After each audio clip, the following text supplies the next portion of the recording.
Yo, what's up mga master butin ko? Ito nagising ko lang eh. May nabasa ako. Sabi, okay lang ba magbayad na ng utang kahit hindi pa sinisingil? Hindi okay. Hindi okay.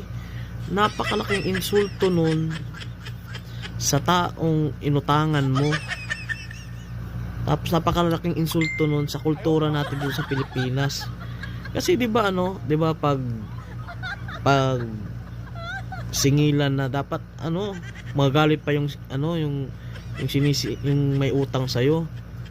Tapos magbabayad ka pa na hindi ka pa sinisingil. Napakalaking insulto nun sa kultura natin sa Pilipinas. Dapat pa yan, mag-aaway pa sila, mag-aaway yan sa chat, magpo-post pa sa Facebook. Ayan, tapos pagkatapos post sa Facebook, mag-aaway. Tapos pupunta ng barangay. Pagpunta ng barangay, syempre ipapatawag na yan silang dalawa. O tapos pag pinatawag na, doon pa rin mag-aaway pa rin dyan. Hindi pa rin yan mahuhusay hanggang sa dadating kay Tulpo. O yun, si Tulpo yung makakabayad.